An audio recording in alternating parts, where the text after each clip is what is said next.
In the last episode of... I'm just joking, it's not Metro Exodus. So, today I had to take a shit. Like a really big one. A real stinker. A hefty pooper. It was a real fighter. It even had splash damage. And a special stink attack. I tried my best to wipe it off, finally dealing enough damage with my super special hose attack. I managed to fully clean it out and flush it down the drain. You might be wondering why I'm so detailed in my story. Well, after taking this huge dump, I went to my PC to continue my usual day, and then suddenly on Twitter, a magic owl or cat or whatever it was messaged me and said, "Hey, do you want to play a game?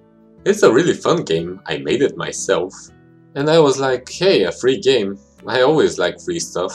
So he gave me the Steam key, which weirdly wrote, "Your soul is now mine, unless you finish the game." It was a really long Steam key wording, but hey, whatever. And I started playing the game, thinking I was gonna have a good time. Now let me explain a bit about the game.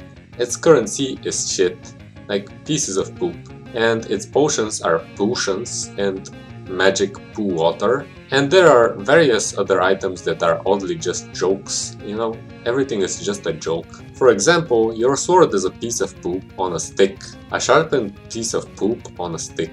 Further in the game you get to play versus different types of enemies, some of which are literally pieces of shit. And now you kinda understand why I started off with this introduction. And now let's get into the game mechanics. Imagine having to walk on tiles, and each time you take a step you fear the impending doom upon you. As you get randomly attacked, every time you move you have a chance to be attacked. Later on I learned that you can escape attackings, but nevertheless you always get attacked randomly every time you move.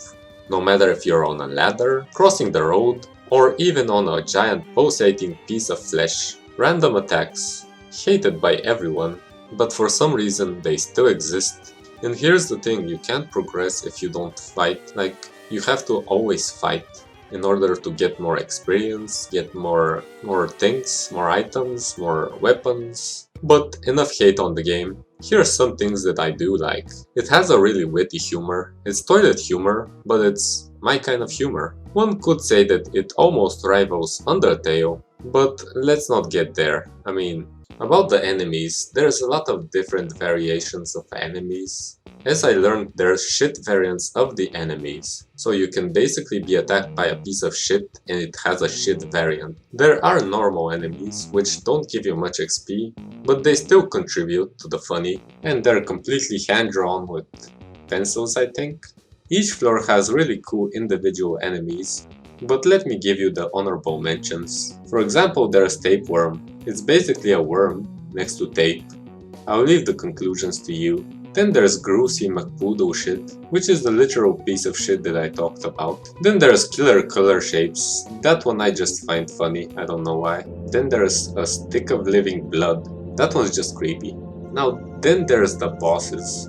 Of them all, the most putrid one is the Tower of Putrid Flesh. That one's just... disgusting! But my favorite one, yet still disgusting, is Longtoe. Basically, this boss has a knife and a gun, but most feared is his long toe. Well, look at that shit. It's disgusting. Disgusting! But he's my favorite because he gave me this awesome weapon, a really long toe. Yeah, his long toe. Disgusting, but powerful. I think maybe it's the most powerful weapon in the game. It deals 300 damage 3 times, and sometimes crits for 900. I even asked the owl cat or whatever it is, "What is this? Why does it exist?" And he said, "Well, that's a unique weapon that falls once every few millennia." And I was like, "Well, I guess I won the game." And he was like, "Nah, you have to play through it." And I was like, shit. So yeah, this is the Tower of Wowers. Hope you enjoyed my review. This is my first review, I think. I haven't fully finished the game yet, I still have a lot to go, like I think I halved it till now. There's about 59 floors. I'm gonna play through it all, I promise. Maybe I'm gonna do a second part of this review, well, but for now, I think this is enough. And I guess I have to leave a rating? I mean, that's what most people do when they do reviews, right? And I guess, drumroll, I give this game 5 shits out of 7. If you like this type of content, I guess like, subscribe, or maybe dislike, unfriend me on Facebook, and whatever you want to do. See you next time! Also, this game comes out I think on the end of the month on Steam, The Tower of Hours. Check it out. I don't get anything for this, but check it out. Support the indie, I guess.